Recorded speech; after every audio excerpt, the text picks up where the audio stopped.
But so you get 3 wins in a row at home, Memphis, Minnesota, Dallas, and Brooklyn. In Brooklyn, hey, they're a playoff team in the East right now. They had been playing well, although they didn't have great players. Dallas has looked spry.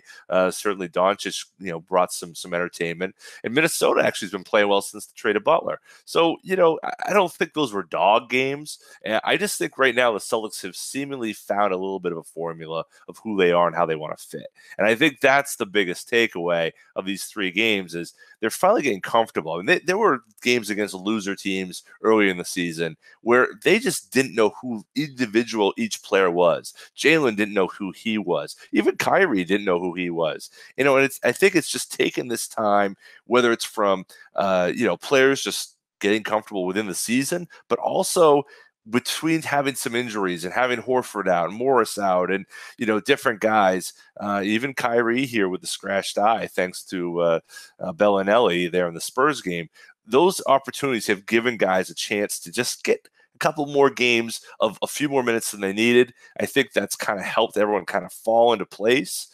Now we're going to see, I think, and I thought, offensively, they're starting to round into the team we're expecting. Defensively, not quite there. Once Baines returns, I think we're going to see a lot more in that regard. But it's going to be we got a big game coming up tonight against Indiana. To me, that's a though we may not have Indiana may not have all that they're going to bring. It doesn't look like Miles Turner is going to be playing in that game.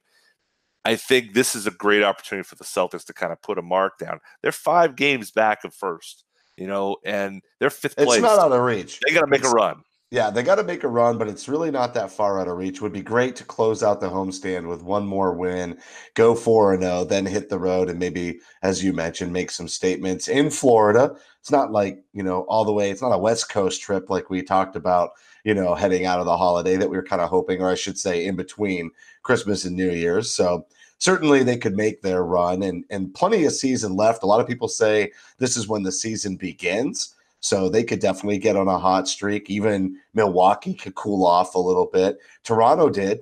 They were on a super hot streak. Now I wouldn't say they cooled off, but they've leveled out a little bit. They're not just trouncing teams.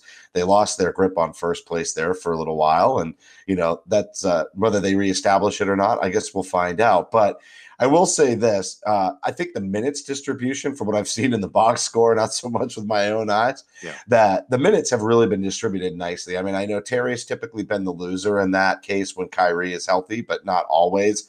The play of Marcus Smart, the need for leadership in the locker room and defense out on the floor, and maybe a little less offensive touch needs in that starting lineup has definitely given Marcus the minutes over Terry. But certainly if they were struggling to get offense, it might be flipping the other way. You just never know. But I think Brad has also figured out how to distribute these minutes. The benefit of this team, or the benefit of the build of this team, was so that they could go deep and so that they could rest people and so that they could keep the minutes down.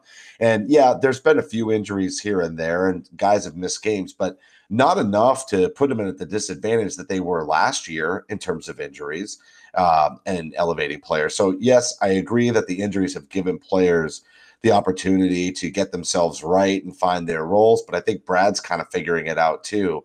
And guys need regular time on the floor. It's great when you see, the top 4 or 5 guys, 6 guys, 7 guys, typically, or I should say top 7 guys really getting 20 plus minutes a night. I think that's where you want to land. And I think that's where this team needs to land. And then you play matchups with a Daniel Tice, or you give somebody else minutes when somebody's injured, et cetera. But your top 7, you want to see that minutes distribution.